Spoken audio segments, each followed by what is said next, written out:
This is Nickeldot reporting once more from the home of Doncaster Knights, and tonight is a very special night indeed, because Doncaster have had a fantastic season, finished second in the league, beat their semi-final opponents Yorkshire Carnegie in the semi-final playoff, and now they're into the final.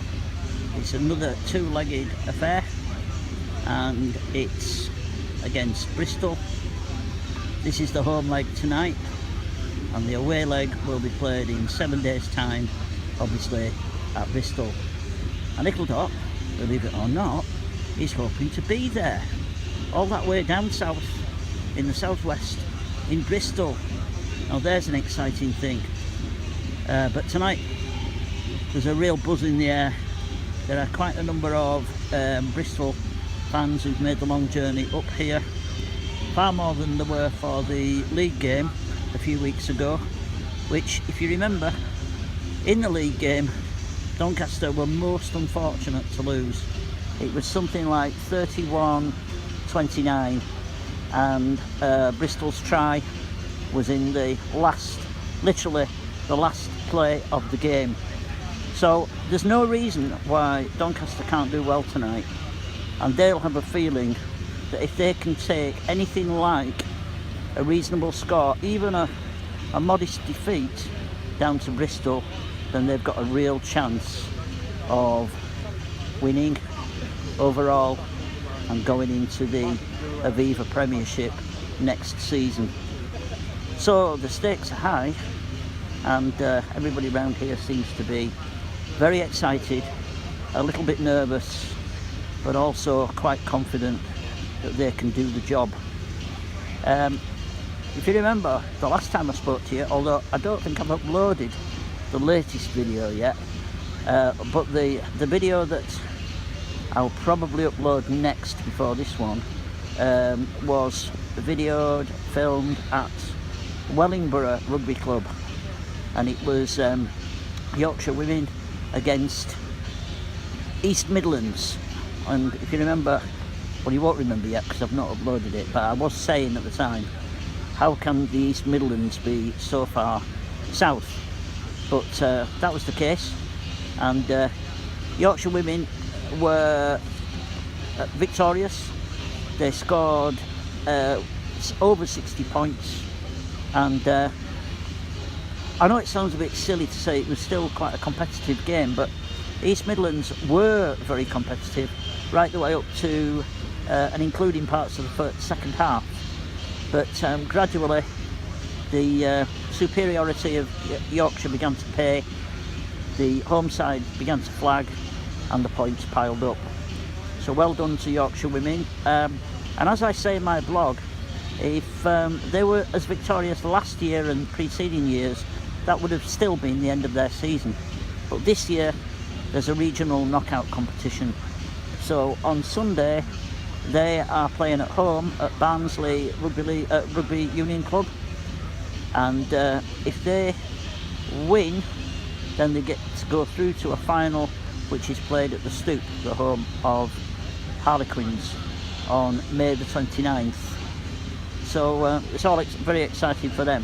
But tonight we've got Doncaster Knights against Bristol, and it's going to be a fantastic match, I'm sure. Weather conditions are a bit ropey actually. It's wet, damp, quite humid, still quite warm, but it has been raining all day here. In fact, now it's just about the brightest time of the day. I'm not just saying that because the floodlights are on. It really is a bit brighter than it has been through the day. So this is on Sky TV, by the way. So although you won't be seeing this video till after the match, I'm the one in the high-vis yellow jacket. Well, one of the ones in the high-vis yellow jacket. So look out for me. Although you'll have to have recorded it to see me. But there we go. Okay. This is me finishing my report, I think. And goodbye. Hello everyone.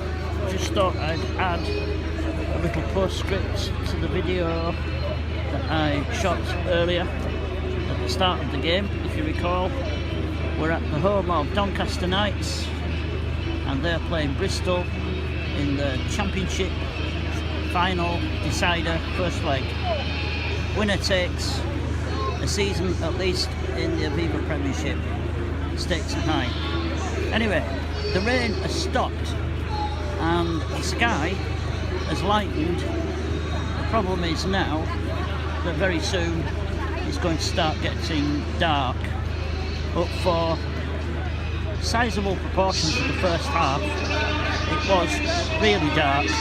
And the Canon 7D Mark II hopefully came into its own, because the ISO, and I do have the ISO set on auto, the ISO was right up to 3200.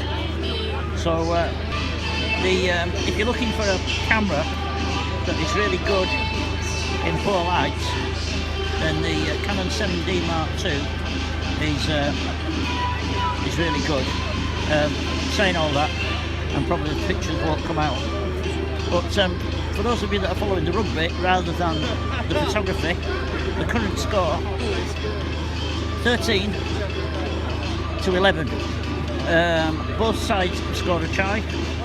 I have to say Bristol probably looked more dangerous, probably had the bulk of the possession in the first half, but Knights broke well, scored a good try through Will Hurrell again. He's their player of the season, and we can understand why. Performance on that particular move was excellent, but it's very equal, that's all you can say. 13-11. Maybe both sides would be happy to take that scoreline into the second half, the second leg next week, but we'll see what happens in the second half of this game. So that's me finishing off. Bye bye.